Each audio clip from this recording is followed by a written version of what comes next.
Saya teringat dengan ucapan Syekh Ibrahim Ar-Ruhaili pada waktu daurah di Suluh beberapa saat yang lalu, ketika beliau ditanya tentang seorang doktor yang menghalalkan zina. Ini maklum bid-darurah, itu kufur akbar sebetulnya.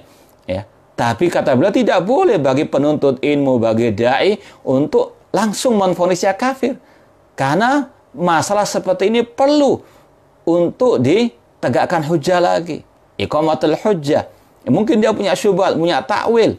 Dan itu kata beliau wewenangnya hakim di pengadilan syariat, bukan dai, bukan penuntut ilmu agama. Makanya kita sayangkan kalau ada dai-dai kita kemarin langsung menvonisnya kafir. Ini tidak sesuai dengan manhaj Ahlussunnah wal Jamaah dalam masalah kafir mengkafirkan person-person yang jatuh ke dalam kekufuran.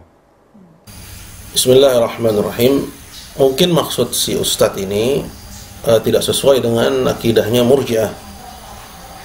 Karena memang hanya akidah Murji'ah yang mengatakan bahwa kapan seorang muslim melakukan syirik akbar yang zahir atau melanggar hal perkara yang ma'lum minad din bid darurah, seperti misalnya menghalalkan zina atau mengatakan bahwa salat tidak wajib, bahwa orang tersebut tidak dinyatakan sebagai orang yang kafir.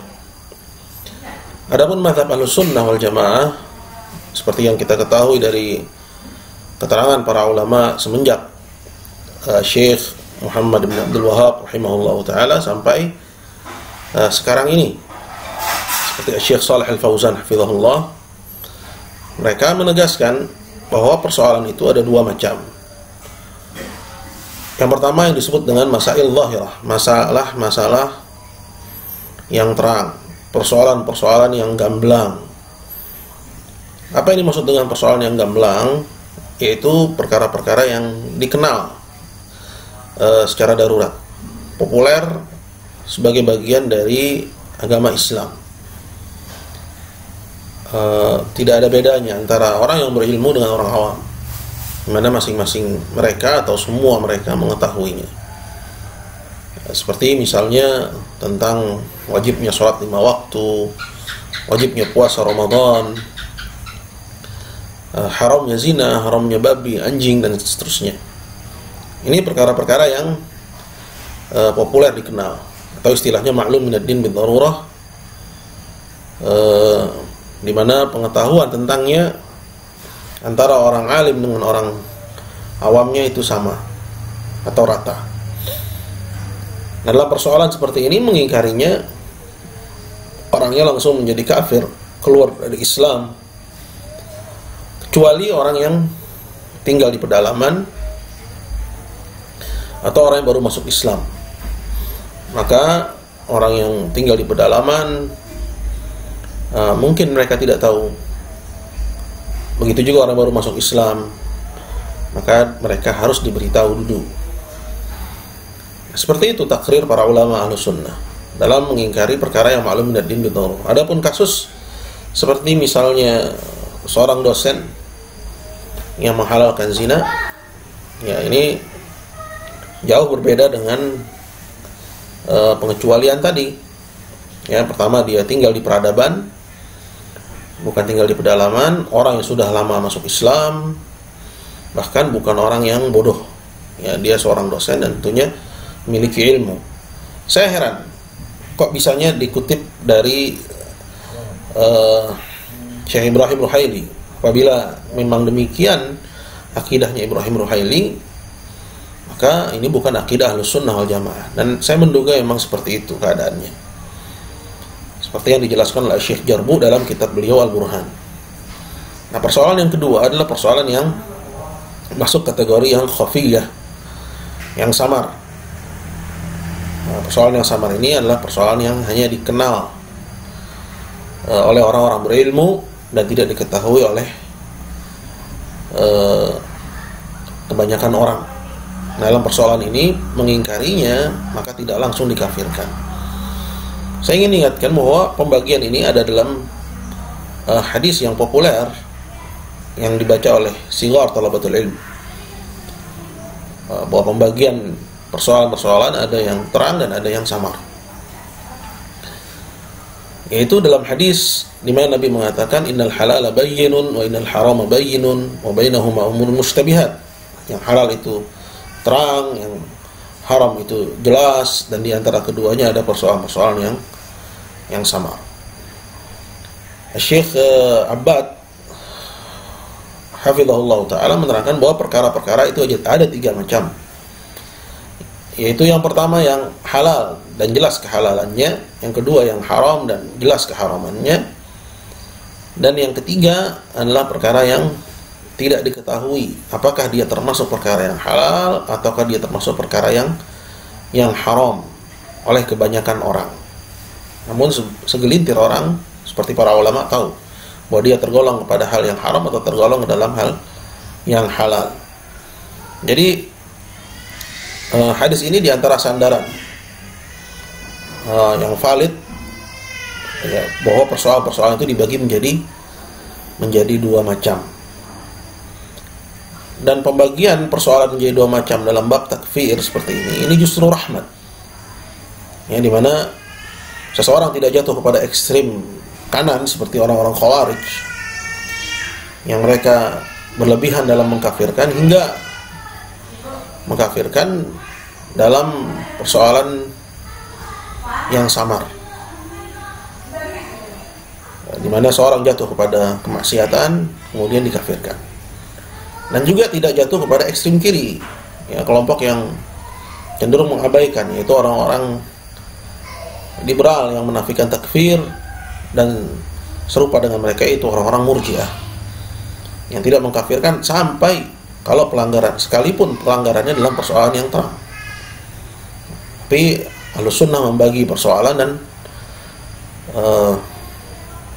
menjelaskannya dengan adil, bahwa persoalan ada 2 macam. Yang terang pelakunya langsung kafir,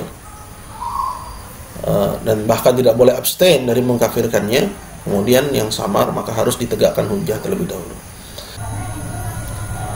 Saya ingin tanya kepada Ustadz ini, apa syubhat orang yang menghalalkan zina dari orang yang profesinya sebagai dosen di Universitas Islam?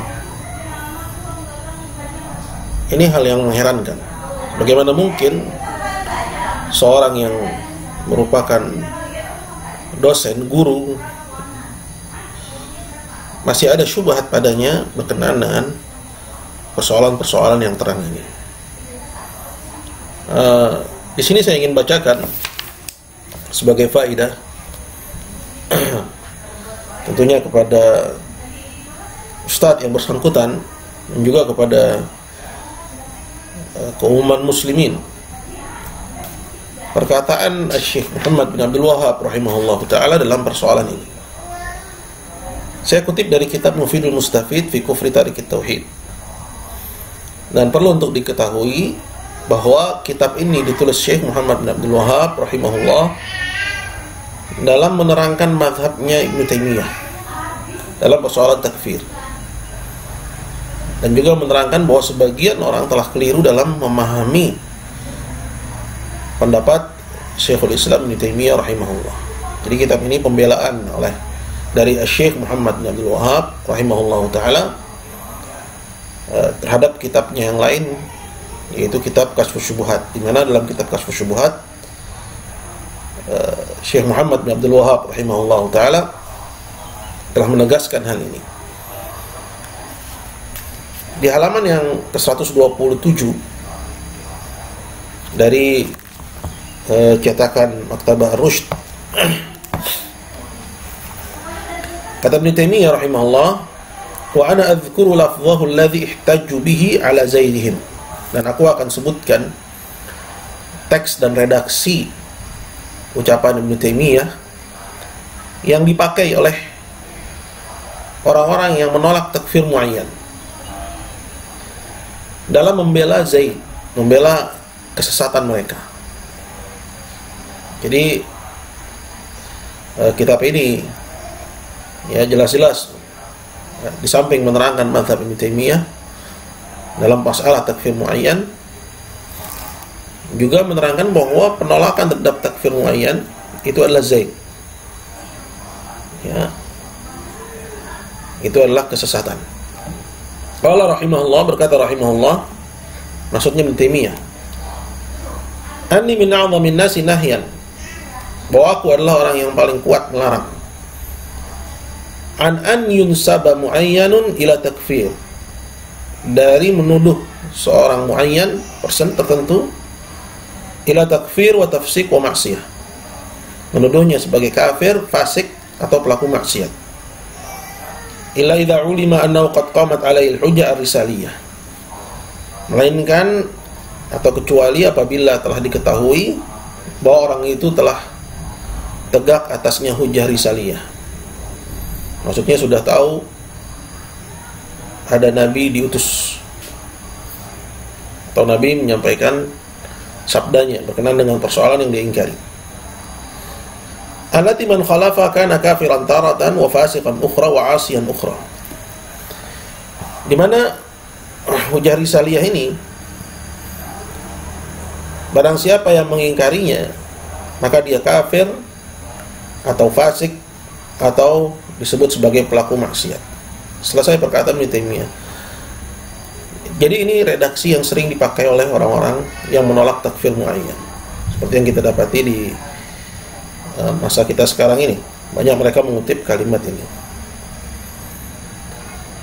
Lalu kata Syekh Muhammad bin Abdul Wahhab, wa hadza sifatu kalamihi, inilah redaksi ucapan Ibnu Taimiyah rahimahullah fil mas'alah, dalam persoalan kita ini.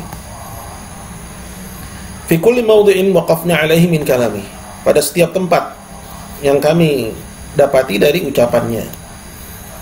La yadhkuru adama takfir muayyan illa atba'ahu bima yuzilul iskal, di mana Ibnu Taimiyah tidak menyebutkan persoalan bahwa dia tidak mengkafirkan secara muayyan, melainkan diterangkan dengan keterangan yang menghilangkan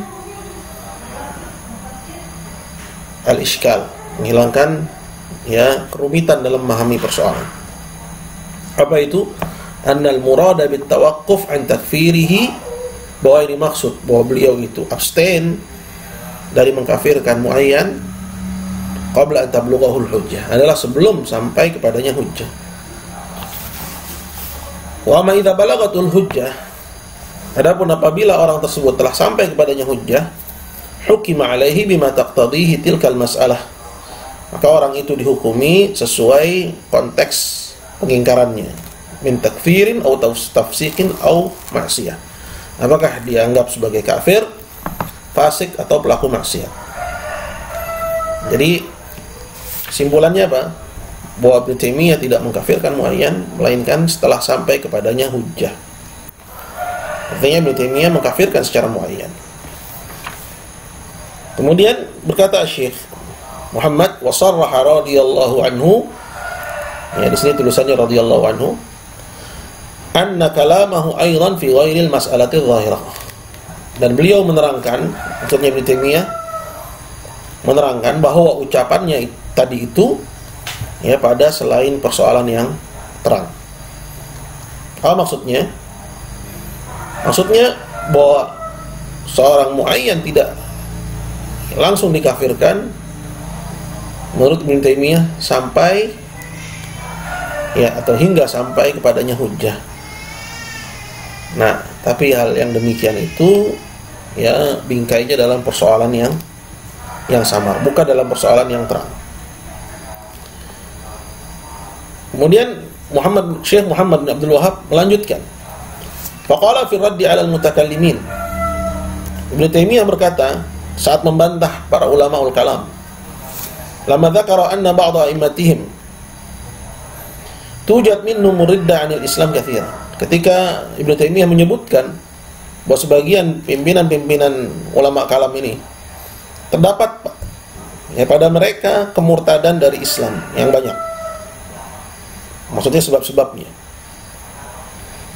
Beliau berkata, maksudnya Ibnu Taimiyah, wa idza kana fil maqalatil khafiyah, apabila dalam pelanggarannya dalam persoalan yang samar, faqad yuqal, mungkin dibilang innahu fiha mukhti, bahwa orang itu keliru, dhalun, sesat, lam taqum alaihi hujjah, belum tegak hujjah, allati yakfuru sahibuha, yaitu hujjah yang apabila seorang mengingkarinya dia menjadi kafir, belum tegak padanya. Itu dalam persoalan yang sama. Lakin dzalika yaqa'u fi tawa'ifa minhum fil umuri dhahirah. Namun pelanggaran-pelanggaran itu ada pada kelompok ulama kalam itu, yaitu pelanggaran dalam perkara-perkara yang terang. Allati ya'lamul khassah wal 'amah minal muslimin, di mana orang-orang khusus dan juga orang-orang awamnya dari kalangan muslimin, maksudnya orang khusus adalah para ulama, semuanya mengetahui bahwa perkara-perkara yang dilanggar itu annaha min dinil muslimin, merupakan bagian dari agama Islam. Ya, maksudnya ini perkara-perkara yang terang yang pengetahuannya diketahui secara rata oleh ya semua lapisan kaum muslimin. Balil yahud wan nasara wal musyrikun ya'lamun. Ya, bahkan bukan hanya orang Islam yang tahu, tapi orang Yahudi, orang Kristen, bahkan orang musyrikin tahu bahwa anna Muhammadan bu'itsa biha, bahwa Muhammad SAW diutus membawa ajaran ini. Ya, jadi ini persoalan yang terang ya. Wa kaffara man khalafaha, dan bahwa Muhammad mengkafirkan orang yang melanggarnya, menyelisihinya. Seperti apa perkara yang terang itu? Mithlu amrihi bihi ibadatullahi wahdah, ibadatullahi wahdah. Seperti perintahnya untuk mengibadahi Allah semata. La syarikalah, tiada sekutu baginya. Wa nahyi an ibadati ahadin siwallah. Dan larangannya dari mengibadahi satu pun dari makhluk ya selain Allah. Minal malaikah, seperti malaikat, wan nabiyyin wa ghairihim, seperti malaikat, para nabi dan selainnya. Ini perkara tauhid. Fa inna hadza azharu sya'air al-Islam. Sesungguhnya ini adalah termasuk syiar Islam yang paling terang, yang paling nyata, yang paling kelihatan. Ya, jadi orang yang melanggar tauhid ya, dia langsung ya kafir secara muayyan. Ya, seperti menyembah selain Allah, berikan ibadah kepada selain Allah. Wa mithli mu'adatil yahud wan nasara wal musyrikin. Termasuk perkara yang terang juga permusuhan kepada orang Yahudi, Kristen dan musyrikin. Ya, ini terang. Jadi melanggarnya tidak ada kata abstain dari mengkafirkannya. Wa mithli tahrimil fawahish, dan juga seperti haramnya zina, liwat. Jadi kalau ada orang menghalalkannya, tidak ada kata abstain dari mengkafirkannya. War riba wal khamr wal maisir. Dan juga tentang haramnya riba, minuman keras, dan juga judi wa nahwi dzalik dan seterusnya. Tsumma tajidu katsiran min ru'usihim waqa'u fi hadhil anwa'. Kemudian kamu dapati banyak dari pimpinan-pimpinan ulama kalam itu terjatuh pada pelanggaran dari jenis ini. Maksudnya dari perkara yang zahirah. Fakanu murtaddin, sehingga mereka pun menjadi orang-orang yang murtad. Ya. Ya, kita cukupkan penukilannya sampai sini. Jadi maksud dari keterangan Syekh Muhammad bin Abdul Wahhab dengan membawakan kalamnya Ibnu Taimiyah ini, artinya Syekh Muhammad bin Abdul Wahhab sepakat dengan pemahaman Ibnu Taimiyah, sekaligus mengatakan bahwa inilah mazhab Ibnu Taimiyah, bahwa persoalan dibagi menjadi dua. Persoalan yang terang, bahwa orang yang melanggarnya tidak ada kata abstain dari mengkafirkannya. Adapun persoalan yang masuk dalam kategori masail khafiyah, ini yang kata Ibnu Taimiyah ya dalam kutipan yang tadi dibawakan di awal, yang dikatakan oleh Muhammad bin Abdul Wahhab, sering dikutip oleh orang-orang yang menolak takfir muayyan untuk membela kesesatannya, yaitu ya tidak langsung kafir, melainkan ya sampai atau hingga sampai kepadanya hujjah, ya bahwa pemahaman yang benar ini dalam persoalan yang samar. Adapun dalam persoalan yang terang, maka tidak ada kata abstain dalam persoalan ini. Ada banyak sekali nukilan, namun saya khawatir ini akan terlalu panjang. Semoga apa yang saya sampaikan ini cukup. Wallahu ta'ala a'la wa a'lam.